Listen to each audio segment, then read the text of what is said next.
शिव शिव शिव शिव शिव शिव शिव शिव शिव शिव शिव.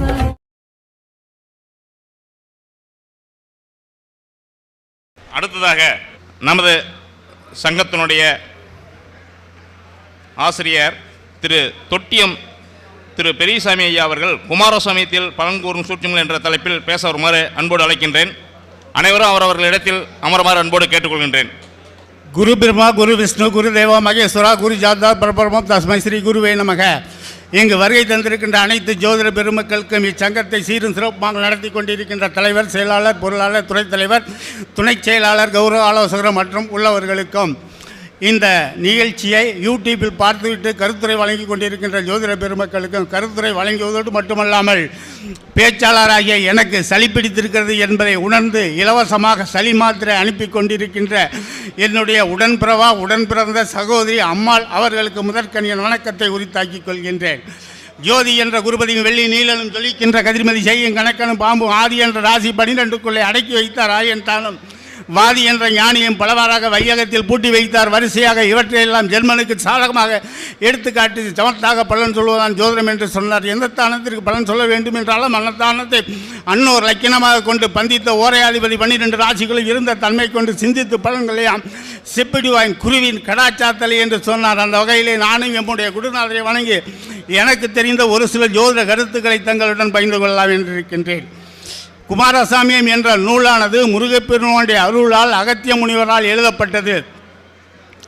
ஒரு நாள் அகத்திய முனிவர் முருகப்பெருமானை காணச் சென்றார். அப்பொழுது அருள் காட்சி கொடுத்தார்.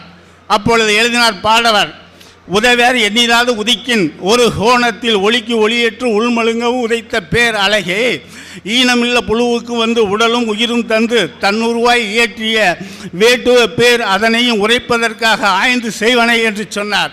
அதனுடைய பொருள் என்னவென்றால், இந்த உலகத்திலே ஆயிரக்கணக்கான சூரியன் ஒன்று சேர உதித்தாலும் மலையானவரே, தென்மலையானவரே, முருகப்பெருமானே, உம்முடைய அழகு ஒளிக்கு முன்பு இவையெல்லாம் ஈடாகாது.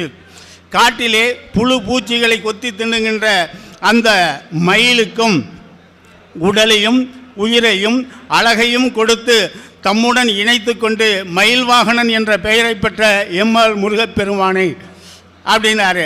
அடுத்தாப்புல அவர் அழகான சொன்னார், பேரான எனக்கும் அருள் சுழர்ந்து ஆட்கொண்டாய் சொல்லிட்டு விதையும் விதைக்கு இடமாகிய வாமேராய் விண்ணப்பம் ஒன்றுள்ளது என்று துத்தியம் பண்ணினார். சொல்லிட்டு எழுந்து விழுந்து அடிதாழ்ந்து சாதக விலாசம் காணும் வகை தொகை இனமும் இன்னது என்று எனக்கு எடுத்து சொன்னது என்னுடைய இரு செவிக்கும் அமுது என சொன்னார். சொல்லிட்டு அவை அனைத்தும் எம் உள்ளத்தில் நினைவாக இருக்கிறது என்று சொன்னார். இவ்வளவு ஒரு அருமையான நூலை சென்னையிலே ஒரு ஆள் குறை சொல்கிறார். ஒரு கருத்தரங்கத்திலே மேடை கிடைத்தது என்று சொல்லிட்டு என்ன சொன்னார்னா, ஜோதிடத்தில் உள்ள மூல நூல்கள் அனைத்தும் முனிசிபாலிட்டி குப்பை, அதிலும் ஒரு குப்பை இந்த குமாரசாமி என்ற நூலானது பெருங்குப்பை. அவ்வாறு எப்படி சொன்னார் என்றால், நான் இதை நெஞ்சை நிமித்தி திமிராக சொல்லுகிறேன் என்று சொன்னார். சரி, அவர் எப்படிப்பட்ட மொழியில் பேசுகிறார் என்றால், செத்துப்போன ஒரு மொழியை சுடுகாட்டில் இருந்து தோண்டி எடுத்து யாருக்கும் புரியாமல் அந்த மொழியில் பேசிக்கொண்டும் எழுதி கொண்டும் இருக்கின்ற ஒருவர் சொல்கிறாரு, இந்த குமாரசாமியம் குப்பை என்று சொல்லுகிறார். அடுத்தாப்புல இன்னும் சில பேர் இருக்காங்க. செத்த எலியை தேடி திரியும் சிறு நரி கூட்டத்திற்கு தேவாமிர்தம் கிடைத்ததாம். உடனே இந்த தேவாமிர்தத்தை நாம் சாப்பிடுவோமா வேண்டாமா என்று ஒரு கூட்டம் போட்டு, நம்முடைய உணவு பட்டியலில் இந்த தேவாமிர்தம் இல்லை, இந்த தேவாமிர்தத்தை சாப்பிடுவது நம்முடைய கோத்திரத்துக்கு ஆகாது என்று முடிவு பண்ணிடலாம். ஆகவே இந்த குமாரசாமியம் என்ற நூலானது தேவாமிர்தம் போன்றது. அந்த குமாரசாமியம் என்ற நூலை யார் வீட்டில் வைத்திருக்கிறார்களோ, வைத்திருந்தாலே அவர்களுக்கு ஜோசியம் வரும். அந்த நூலை படித்தால் செல்வம் வரும். குமாரசாமியத்தில் இருக்கின்ற ஒவ்வொரு வரியும் ஒவ்வொரு வார்த்தையும் செதுக்கப்பட்ட வார்த்தைகள். அதனால தான் சொன்னார், அடிக்கருமை இழைத்து இன்னமில் தோய்த்து ஒவ்வொன்றாக எடுத்து ஈவது போல முருகபெருமான் கொடுக்க அதை அகத்திய முனிவர் அந்த நூலிலே எழுதினார். ஆகவே இதனுடைய பெருமையை உணர்ந்த நம் சங்கத்தினுடைய செயலாளர் சக்தி குரு ஐயா அவர்கள் இந்த மூல நூல்களை எல்லாம் தேர்வு செய்து அவற்றை ஒளி நகல் செராக்ஸ் எடுத்து இங்கு வருகின்றவர்களுக்கெல்லாம் வந்து இனாமாக தந்து கொண்டிருக்கின்றார். அவ்வளவு ஒரு அருமையான நூல். சென்ற ஆண்டு இதே மேடையில் நான் பேசினேன். அப்பொழுது எனக்கு 3 விதமான ஒரு அனுபவம் கிடைத்தது. அந்த 3 விதமான அனுபவம் என்னவென்றால், நான் பேசி முடித்த உடனே என் நண்பரை கேட்டேன், ஐயா நான் பேசுனது எப்படி இருக்குன்னு கேட்டார். நீங்கள் பேசுனதை நான் எங்கே கேட்டேன்? என் பக்கத்தில் இருக்க 2 பேர் சேர்ந்துக்கிட்டு என்கிட்ட பேசிக்கிட்டே இருந்தாங்க. ஆகவே நீங்கள் பேசுனது என்னன்னு எனக்கு தெரியாதுன்னாரு. இன்னொருத்தரை கேட்டேன், எனக்கு முன்னாடி உட்காந்துக்கிட்டு செல்லை எடுத்து பாலிஷ் போட்டுக்கிட்டே இருந்தார். பக்கத்தில் இருக்கிறவன் கேட்டேன், பாத்தியாயா என் பேச்சை அவர் எவ்வாறு பதிவு பண்ணார்னு. அவன் சொன்னார், உங்கள் பேச்சை அவர் எங்கே பதிவு பண்ணார்? அவர் ஃப்ரீ ஃபயர் என்கின்ற ஒரு விளையாட்டை விளையாடிக்கிட்டு இருந்தார். ஆஹா பரவாயில்ல. இன்னொருத்தர் மேடையில் உட்காந்துருந்தார். அந்த மேடையில் உட்கார்ந்தவர் நான் பேச ஆரம்பித்த உடனே மணமகன் அறைக்கு ஓய்வெடுக்க சென்று விட்டார். நல்ல வேளையாக சங்கத்தார்கள் மணமகள் அறையை பூட்டி விட்டார்கள். இவளை எல்லாம் மீறி எம்முடைய பேச்சானது பல பேரை சென்றடைந்தது. அதில் 2 பேர்த்த மட்டும்தான் சொல்கிறேன். நான் எங்கள் ஊரிலிருந்து ஒரு 5 கிலோமீட்டர் உள்ள ஊருக்கு வந்து சந்தைக்கு சென்றேன். அப்போ ஒரு பையன் வந்தான், ஐயா வணக்கம், நாமக்கல்லில் நீங்கள் பேசுனதை கேட்டேன்னா ரொம்ப சந்தோஷம், பாடல் சிறப்பாக இருந்தது சொன்னான். அடுத்துக்கடுத்தாவில் சொன்னான், நான் ஜோசியம் படிச்சுக்கிட்டு இருக்கேன்னு சொன்னான். நான் சொன்னேன், நான் படிக்கிற காலத்தில் நீ என்கிட்ட படிக்கிற காலத்தில் நான் ஒழுங்காக உனக்கு பாடம் சொல்லி கொடுக்கல, அதனால தான் ஜோசியத்துக்கு வந்திருக்கிற. நான் ஒழுங்காக பாடம் சொல்லி கொடுத்துருன்னா வேறு வேலைக்கு போயிருப்பேன். அதனால் இந்த ஜோசியத்தை நாச்சும் உனக்கு ஒழுங்காக சொல்லி கொடுக்குறேன்னு. ஆகவே அடுத்த வாரம் வா, இந்த இடத்துக்கு உனக்கு புலிப்பாணி நூலை 300 நூலை தர்றேன்னு. அடுத்த வாரம் வரல. அதுக்கு அடுத்த வாரம் வருவான்னு பார்த்தேன், காண. இன்னொரு பையனை கேட்டேன், எங்கடா அவன் கேட்டேன். அவன் சொன்னான், சார் நீங்கள் படிக்கிற காலத்தில் வந்து பாட்டைப்படி செய்யலப்படின்னு இம்சை பண்ணீங்க, உங்களுக்கு பயந்துக்கிட்டே அவன் வந்து பள்ளிக்கூடத்தை விட்டு நின்றுக்கிட்டான். இப்போவும் போய் வந்து அவன் நின்னதுக்கப்புறம் போய் புலிப்பாணி 300 கொடுத்து பாட்டை கொடுத்தா படிப்பானா சார்னா. ஓஹோ பரவாயில்ல. அப்புறம் இன்னொரு பையன் வந்தான் 2 நாள் கழிச்சு, ஐயா வணக்கம்ண்ணா. சரி தம்பி வணக்கம், என்னன்னு யூடியூப்பில் உங்கள் பேச்சை கேட்டேன்னா. இவனை சும்மா விடக்கூடாது. தம்பி என் யூடியூப்பில் என் பேச்சு என்ன கேட்டேனே, நீங்கள் போன வருஷம் ஆண்டு விழாவில் பேசுனீங்களே, அந்த கௌசிக சிந்தாமணியை பற்றி, அதில் கௌசிகருக்கும் வசிட்டருக்கும் நடந்த உரையாடல் அருமையாக இருந்தது. 25 பாட்டு சொன்னேன்னா. அப்படியே அப்பா நம்ம பாட்டெல்லாம் எண்ணியிருக்கான், 25 பாட்டை எண்ணியிருக்கான் அப்படின்னு. தம்பி பாடல்னால் உனக்கு பிடிக்குமா? அதுக்காக தான் சார் உங்கள்கிட்ட ஜோசியமே கற்றுக்க வந்திருக்கேன்னா. அடாடாடாடா அப்படின்னு நினச்சிக்கிட்டு கேட்டேன், தம்பி உன் பேர் என்னானே? அவன் சொன்னான் குப்புசாமின்னா. எனக்கு ரொம்ப அதிசயம். ஏன்னா குப்புசாமி என்கின்ற பேர் சாதாரண பெயராச்சு. ஔவையாருக்கே வந்து சுட்டப்பழம் வேண்டுமா சுடாத பழம் வேண்டுமா என்று அறிவு புகட்டியவன் யாருங்க? முருகப்பெருமான். அப்பனுக்கே பாடம் சொன்னவன் சுப்பன் முருகப்பெருமான். அந்த அப்பனுக்கு அப்பனான குப்புசாமியே வந்திருக்காரு இல்லையா நம்மக்கிட்ட. ஆகவே தம்பி நீ கவலைப்படாதா, ஜோதிடத்தினுடைய வரலாறு முழுவதும் 15 நாள் அவனுக்கு சொன்னேன். அதுக்கப்புறம் அவன் கேட்டான், சார் 15 நாள் ஆச்சு, இந்த எனக்கு பாட்டே சொல்லி தரலன்னா. தம்பி கவலைப்படாத, அந்த காலத்தில் பாரதியார் சொன்னார், செந்தமிழ் நாடென்னும் போதினிலே இன்ப தேன் வந்து பாயுது காதிலேன்னு சொன்னார். இப்போ இன்றைக்கி என்னை பார்த்து பாட்டு கேட்ட பாரு, அது என்னுடைய இன்ப தேன் வந்து என் காதில் விழுந்ததுன்னா. உடனே புலிப்பாணியிலிருந்து ஒரு 25 பாட்டை கொடுத்தேன், படிச்சுட்டு வானேன். அவன் சொன்னான், சார் இன்னும் 4 நாளில் இந்த பாட்டையும் படிச்சுட்டு வந்து ஒப்புளிக்கல, என் பேர் குப்புசாமியாலேன்ட்டு போனேன். 4 நாளாச்சு, 5 நாளாச்சு, 6 நாளாச்சு, 7 நாளாச்சு, 8 நாளாச்சு வரல. உடனே என்னால் இருக்க முடியல, நேராக குப்புசாமி வீட்டுக்கு போனேன். அவங்க அப்போ உட்காந்துருந்தாரு. வாங்க ஜோசியாரே என்னாரு. வந்தேன்னு நான் உங்களை தொலைகிட்டே இருந்தேன், நீங்களே வந்துட்டேன்னா. யோ என்னைக்கு அண்ணன்? அவன் கேட்டான், என் பையனுக்கு என்ன சொல்லி கொடுத்தேன்னா, ஜோசியம் தாயா சொல்லி கொடுத்தேன்னே. அப்படி தெரியலேன்னா ஏயா சொல்கிறேன்னே. 4 நாளைக்கு முன்னாடி என் கொழுந்தியா வந்துருந்தது, பக்கத்து ஊருக்கு ஜாதகம் பார்க்க போகலாம் வான்னு கேட்டது. நான் சொன்னேன், இனிமேல் ஜாதகம் பார்க்க அங்கே எங்கெல்லாம் போகாத, நம்ம வீட்லேயே ஒரு ஜோசி இருக்கார், குப்புசாமி இருக்கார், வா பார்க்க சொல்கிறேன். அவன்கிட்ட ஜாதகம் கொடுத்தான். அவன் திருன்னு முழிக்கிறான். ஐயா அண்ணா, யோ உனக்கு அறிவு இருக்கா? அவன் 15 நாள் தானே வந்தான், 15 நாள் அவன் எப்படியா ஜோசியம் கற்றுக்குவான்னு. அதுக்கு அந்த ஆள் சொன்னான், நான் ஒன்றும் விவரமான ஆள் அல்ல கிடையாது, நான் எனக்கெல்லாம் விவரம் தெரியும். அவன் ஊர் பூரா போஸ்ட் அடித்து ஓட்டியிருக்கிறான். 3 நாளில் ஜோசியம் கற்றுக் கொடுக்க முடியும், 7 நாளில் ஜோசியம் கற்றுக் கொடுக்க முடியும், 10 நாளில் ஜோசியம் கற்றுக் கொடுன்னு ஊர் முழுவதாக போஸ்ட் அடித்து ஒட்டியிருக்கிறான். நீ என்னமோ அதுவும் எழுத படிக்க தெரிந்திருந்தால் போதும், ஆனால் என் பையன் 12வது படிச்சிருக்கிறான்.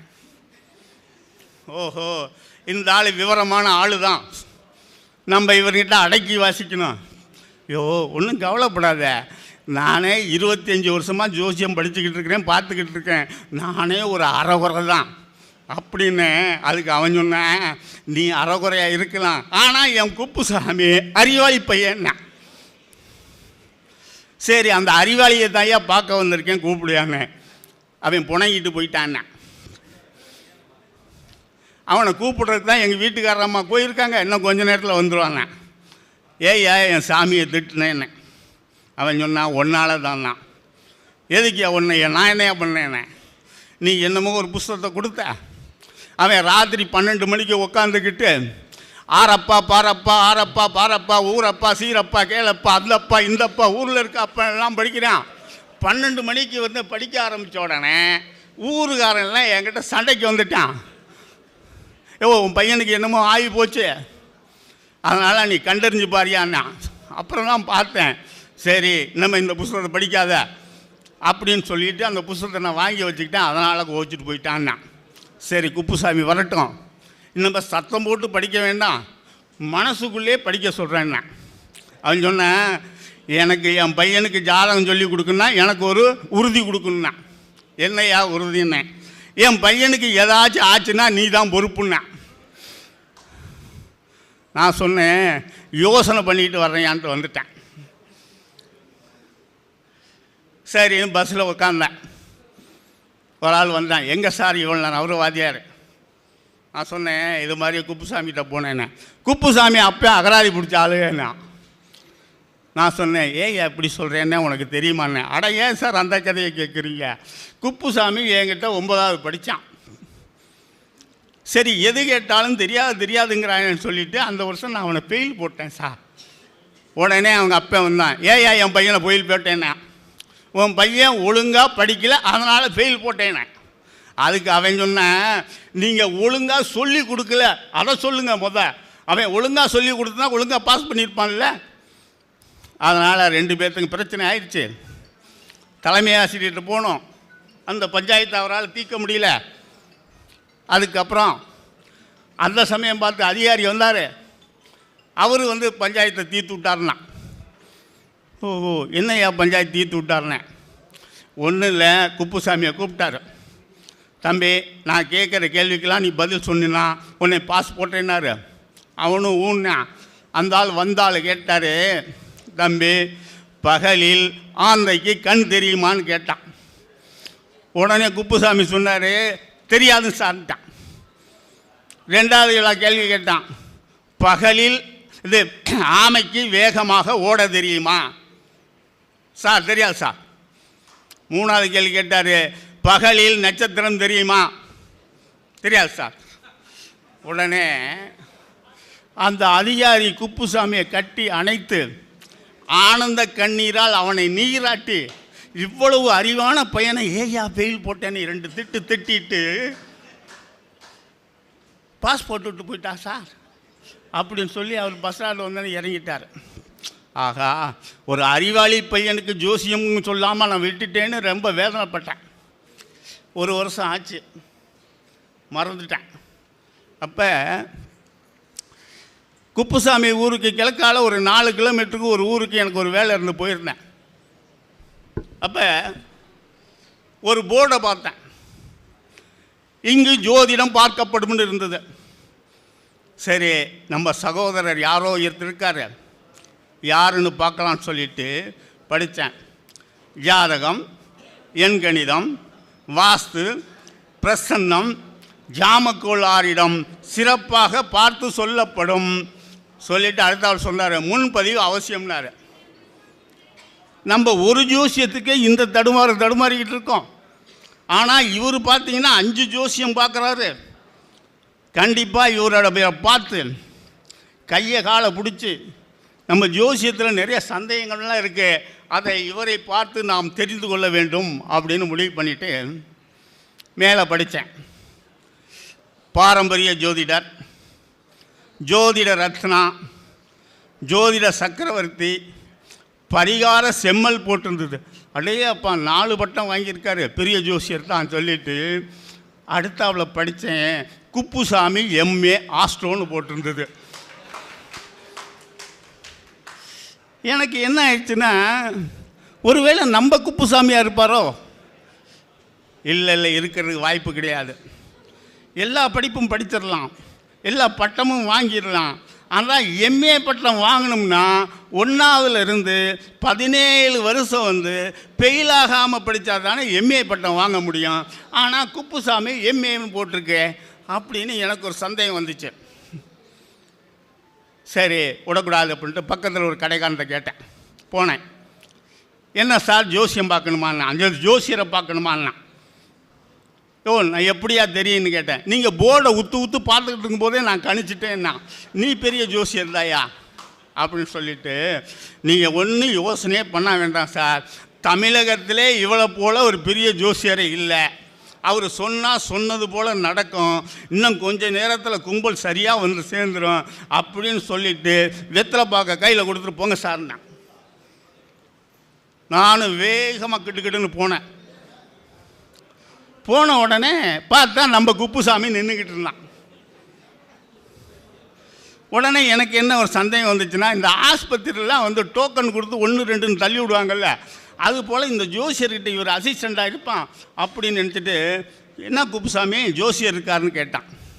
அவன் சொன்னான், சார் நான் தான் சார் ஜோசியர்னா. அப்புறம் கேட்டேன், இந்த போர்டில் இருக்க எழுத்துலான்னு, போர்டில் இருக்க அனைத்து எழுத்துக்கும் சொந்தக்காரன் நான் தான் சார்னா. எனக்கு மயக்க வராத குறையாயிடுச்சு.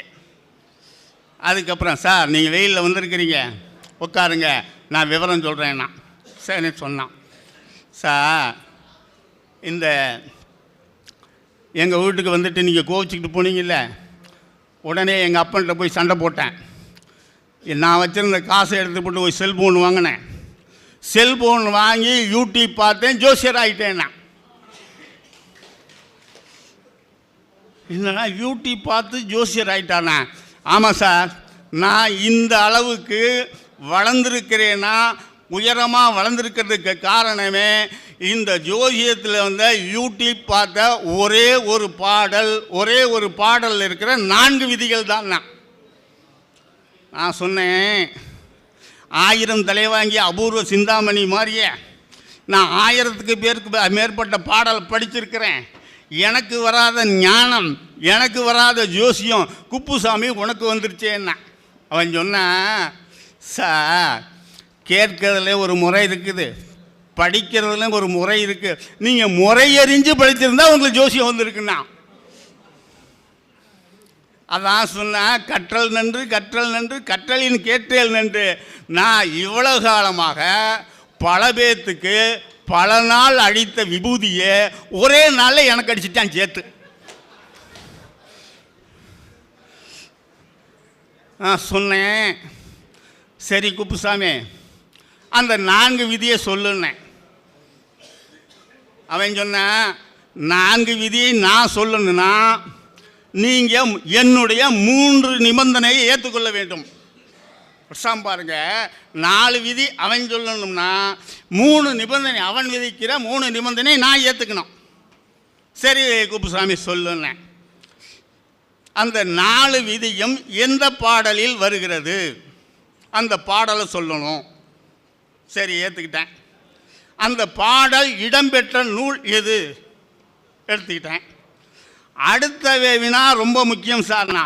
என்னன்னா, இந்த 4 வினாவையும் கேட்டு 4 விதிகளையும் கேட்டு என்னை பார்த்து நீங்கள் 999 கேள்வி கேட்கணும். யோசனை. சரி குப்புசாமின்னுட்டேன். சரி, ஒன்று 999 கேள்வி சொல்லு, இல்லாட்டி 1000 கேள்வி சொல்லு. ஏன் 999 சொல்கிறேன்னு அவன் சொன்னான், அந்த அரை கேள்வியும் பதிலும் முருகப்பெருமான் ஒருவருக்கு மட்டுமே உரியதுன்ட்டான். அவருக்கு மட்டும்தான் அதை தீர்க்க முடியாதுன்ட்டான். தீர்க்க முடியும்னா நான் மிரண்டுட்டேன். சரி ரைட்டு, வந்துட்டேன் இவ்வளோ தூரம்.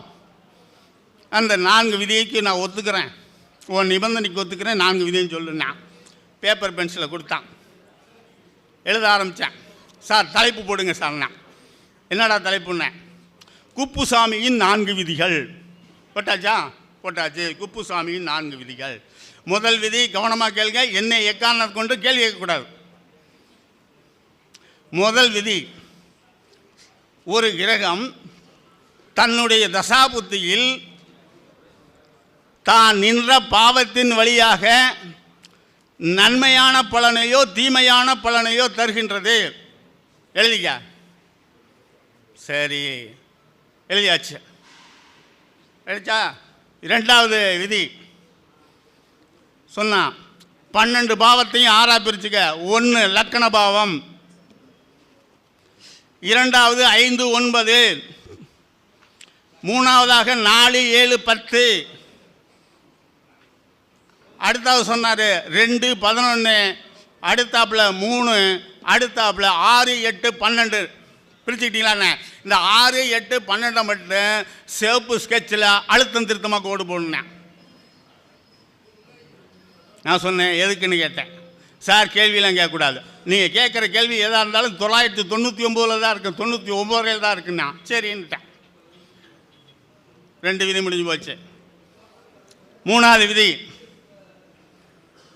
யாராவது ஜாதகம் பார்க்க வந்தோடனா முதல் எடுத்தோன்னா வயசு எழுது. போட்டுக்கிட்டீங்களா? போட்டேன். எத்தனை வயசு போட்டீங்க? 47. அது என்ன சார் 47 கணக்கு? ஓ வயசையும் என் வயசையும் கூட்டினேன், 2ஆல் வகுத்தேன், 47 வந்து போட்டுக்கிட்டேன். போட்டாச்சா? ரைட்டு. அடுத்தது வினா அவன் அதிலே, அதாவது 3ஆவதுல 2வது விதி, ஒன்று பக்கம் ராசி கட்டம் போட்டுக்க, இங்கே ஒரு நவாம்சம் கட்டம் போட்டுக்கிட்டியா? போட்டாச்சு. அதில் லக்கணத்தை போடு.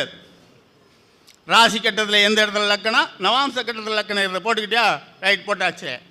3வது ராசி கட்டத்தில் லக்கணம், நவாம்ச கட்டத்தில் லக்கணம். போட்டாச்சா? போட்டாச்சு. இதில் ஆட்சி, உச்சம், நட்பு, கேந்திரம், கோணம், பகை, நீசம் எல்லாம் தெரிஞ்சுக்கணும். பிடிச்சாச்சா? ரைட்டு. அடுத்தாப்புல முக்கியமானது, ஒரு கிரகம் எந்த கிரகம் திசா நடத்துகிறதோ அந்த திசாநாதன் எந்த பாவத்துக்குரியது, எந்த பாவத்தில் இருந்து திசை நடத்துகிறார். போட்டியா? போட்டாச்சு. அடுத்த நான் கேட்குறேன், கவனமாக கேளுங்க. அவர் நட்பு, ஆட்சி, உச்சம், கேந்திர கோணம் பண்ணிக்க. அடுத்தாப்புல இந்த திசாநாதன் அல்லது புத்திநாதனுக்கு வீடு கொடுத்த கிரகம் எங்கே இருக்குன்னு போட்டுக்க. அவரு நட்பு, ஆட்சி, உச்சம், கேந்திரம், திரிகோணம், பகை, நீசம், அஸ்தமம் போட்டுக்கிட்டியா? போட்டாச்சு.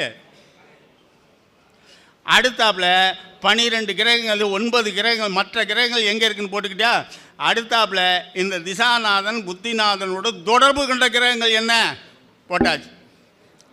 குப்புசாமியின் 3 விதை முடிஞ்சு போச்சு. 4வது விதி, ராகு கேதுவை எடுத்துக்க. போட்டுக்கிட்டே ராசி கட்டத்தில் அவர் ஆட்சி, அது உச்சமா, நீசமா, கேந்திரமா, கோணமா குறிச்சிக்கிட்டியா? குறிச்சாச்சு. ராகு கேதுக்கு வீடு கொடுத்த கிரகம் ஆட்சி, உச்சம், கேந்திரம், கோணம், நீசம், பகை எல்லாம் போட்டாச்சா? போட்டாச்சு. ராகு கேதுவோட சேர்ந்த கிரகம் என்ன? போட்டாச்சா? போட்டாச்சு. அடுத்தாப்புல சொன்னால் இதுதான் சார் முக்கியம்னா கட்டம் போட்டுக்க. போட்டாச்சு. நீ அந்த ஜாதகன் வந்த பொழுது கோச்சார கிரகங்கள் என்னென்ன இருக்குன்னு அப்படியே கோச்சார கிரகத்தை போடுனா. இந்த திசாநாதனுக்கும் புத்திநாதனுக்கும் கோச்சாரத்தில் இருக்கிற கிரகங்கள் சாதகமாக இருக்கிறதா பாதகமாக அமைக்கிறதா? போட்டாச்சு. முடிஞ்சிச்சா? முடிஞ்சு சார். இப்போ நீங்கள் நீ கேட்குற, நான் கேட்கல, இது எந்த பாடலில் சொல்லப்பட்டது? அதான் நான் விபூதி அடிச்சுட்டான்ல. நான் சொன்னேன், குரு முதல் மால் அளவு உள்ள காரகமும் சட்டமாய் குறித்து இரு காரகமும் அதற்கான பலாபலன்களையும் அறிந்து ஒருவருக்கு 2 கமன் எனில் அதற்கு அதுவாய் திசை நாள் உள்ளதை 2ஆக வகுத்து உரைத்திடுவாய் இருவரில் அவரவர் ராகுக்கு நற்பலனை கேதுக்கு துர்பலனை யாவருக்கும் எம்புவாய் அப்பலனை சொல்லிட்டு ஒருவருக்கு முழு பலன் எப்பொழுது தருவார் எனில் அவருக்கு இசைத்தது கண்டு தற்கால உறவறிந்து திசை நாள் சாற்றலே. குமாரசாமியத்தில் இந்த பாடல் மகாதிசை படலத்தில் வந்திருக்குண்ண. குமாரசாமியன் நான் ஆமாம் சார், குமாரசாமியன் தான். நீங்கள் இந்த சத்தத்தை மெட்ராஸில் அந்த ஜோசியர் வரலாம் கேட்குற மாதிரி சொல்லணும்னா சரி சொல்லிட்டேன் குப்புசாமி, மெட்ராஸுக்கே அனுப்பிச்சுட்டேன் இந்த ஜோசியர் தானே. இப்போ கேளுங்கன்னா பதில் 999 கேள்விக்கு பதில் ரெடி ஆயிடுச்சு. சொல்லுவதற்கு நேரமில்லை. ஆகவே இந்த 999 கேள்வி வினா மாதாந்திர கூட்டத்தில் தொடரும் அப்படின்னு சொல்லிட்டு 2 கருத்துகள். ஒன்று, அவன் சொன்னான்ல, நீ கற்பது சரியாக கற்கணும், கேட்பதை சரியாக கேட்கணும்ல, அதுக்கு என்ன வினை? முறையோடு கேட்க வேண்டும், முறையோடு படிக்க வேண்டும்னு எனக்கே விகுதி அடித்தான்ல, அதுக்கு நான் சொல்லணும்ல வினை. அப்போ தான் பார்த்தேன், தோணுச்சு, நம்ம ஒரு சங்க கூட்டத்திற்கு போகிறோம் அல்லது ஆண்டு விழாவுக்கு போகிறோம் என்றால் எதற்காக போகிறோம்? வருகின்ற ஜோசியர் எல்லாம் நல்ல நல்ல கருத்துகள் சொல்லுவார்கள், அந்த கருத்தை நாம் குறிப்பெடுக்க வேண்டும், அதற்காகத்தான் சொல்லுகிறோம். இல்லை அங்கே போய் உட்காந்துக்கிட்டு எப்போ டீ வரும், எப்போ பிஸ்கட் வரும், மச்சான் நல்லா இருக்கியா, மாமா நல்லா இருக்கியா, அந்த வேலையை இருக்கப்படாது. ஜோசிய கூட்டத்துக்கு வந்துட்டான். காலையில் 9 பேர் பேச வச்சுருக்காங்க, மத்தியானம் 9 பேரை பேச வச்சுருக்காங்க. வரவேற்புரை 1, நன்றி உரை 1, ஐயா சக்தி குருவனுடைய சிறப்பு பேச்சு இருக்குது. ஆகவே 21 பேர் பேசுகிறாங்கன்னா இந்த 21 பேரையும் எழுதி யார் யார் என்ன பேசினாருங்கிறத ஞாபகம் வச்சுக்கணும்.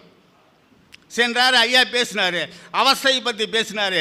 நான் அவஸ்தை எந்த நூலில் இருக்கிறது என்னெல்லாம் தேடி பார்த்து ஒரு பாட்டு பட்டேன் கௌசிகேசன் வழியில். அதெல்லாம் சொல்கிறதுக்கு இப்போ நேரம் கிடையாது.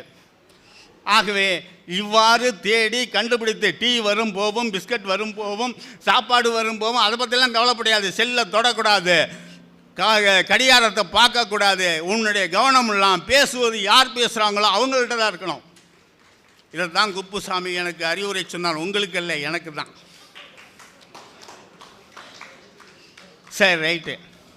அடுத்தாப்பில் சொன்னான், கற்கிறது சரியாக கற்கணும்னு சொன்னால, அதான் சொன்ன கற்றல் நன்று உற்றுளியும் உதவியும் உருபொருள் கொடுத்தும் பிற்றை நிலை முனியாது கற்றல் நன்று பிறப்போர் அண்ணன் உடன் வைத்துள்ளும் சிறப்பின் பாலால் தாயும் மனம் தெரியும் ஒரு குடி பிறந்த பல்லோர் உள்ளும் முகத்தோர் வருகை என்று எண்ணாது அறிவுடையன் 6 அரசு செல்லும் வேற்றுமை தெரிந்த நாட்பால் உள்ளும் கீழ்ப்பால் ஒருவன் கற்பின் மேல்பால் அவன் கண் படுமே அப்படிங்கிற பாட்டை எனக்கு நினைவுறுத்தினான் குப்புசாமி.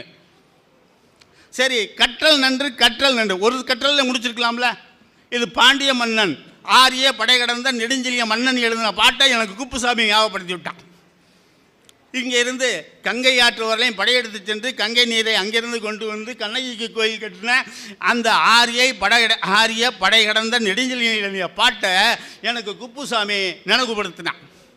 முதல் கற்றல், ஜோசியம் நீ படிக்கிறேன்னா, சில பேர் ஜோசியம் படிப்பாங்க, பொழுதுபோக்காக ஜோசியம் படிப்பாங்க, அவங்களும் ஜோசியர். இன்னொருத்தர் பார்த்தீங்கன்னா ஜோசிய புக்கு நிறையா வீட்டில் வாங்கி வச்சுருப்பார். என்னங்க ஜோசிய புக்கு நிறையா வாங்கி வச்சுருக்கேன் நான் சொல்லுவார், எனக்கு எப்பப்போ பொழுது போகலையோ அப்பப்போ இதை எடுத்து படிப்பேன் பாரு. அவர் பொழுதுபோக்குக்காக ஜோசியம் படிக்கிறவர். இன்னொருத்தர் கேட்பேன், இதை ஜோசிய புக்காக எப்போல்லாம் படிக்கணும், எனக்கு எப்பப்போ தூக்கம் இல்லையோ அப்பப்போல்லாம் ஜோசிய புக் படிக்கும், தூக்கம் வந்துரும்பார். அவரும் ஜோசியர் தான். இது முதல் கற்றல் நன்று. இரண்டாவது கற்றல் நன்றுங்கள, நீ ஒரு ஜோசியத்தை படிக்க ஆரம்பித்தால் அதனுடைய முழு பலன், அதனுடைய உண்மை பொருள் கடைசி வரை கண்டு அறியும் வரை அந்த புத்தகத்தை படிச்சுக்கிட்டே இருக்கணும்.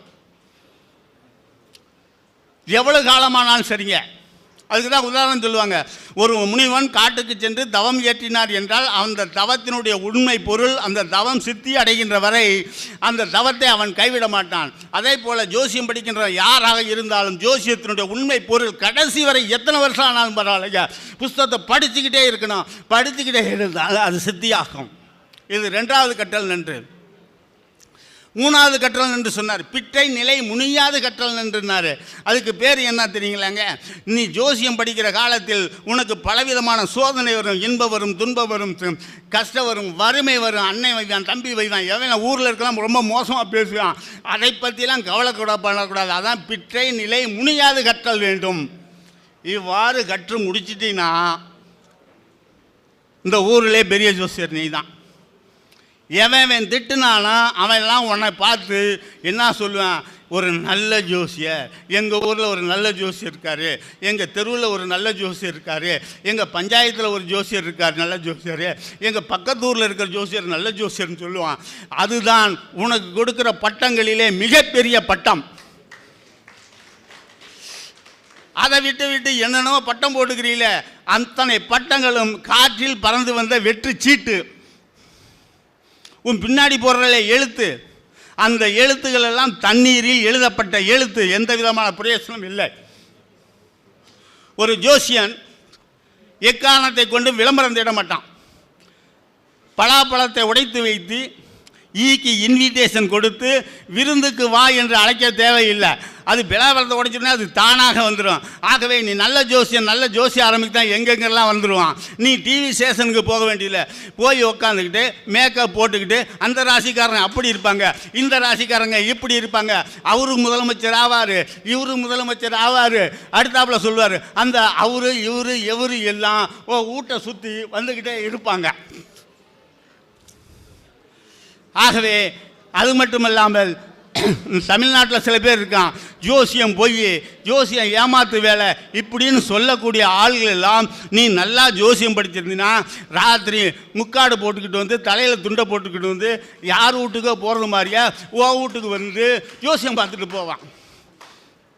நீ பார்க்குற ஜோசியம் நல்ல ஜோசியாக இருந்தால் உன்னுடைய அந்த நாட்டுடைய அரசு மன்னனே வந்து உன் வீட்டுக்கு வந்து பல்லக்கு அனுப்புவான்.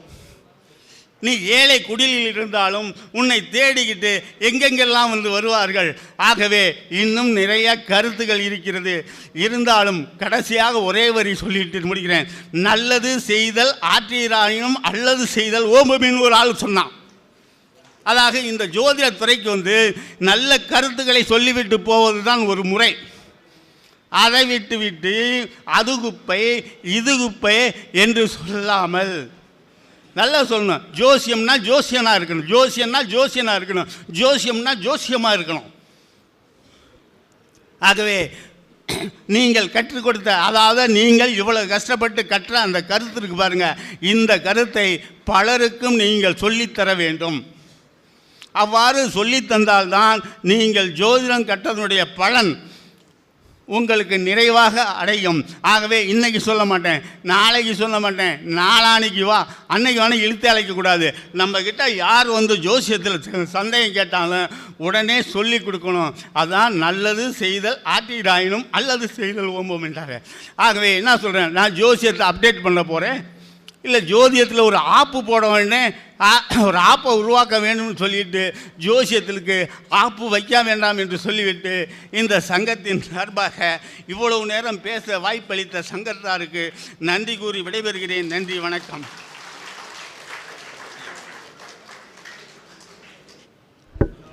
நமது தொட்டியம் பெரியசாமி ஐயா அவர்களுக்கு ஜோதிட கவி சக்கரவர்த்தி என்ற விருது வழங்கி கௌரவிக்கப்படுகிறது.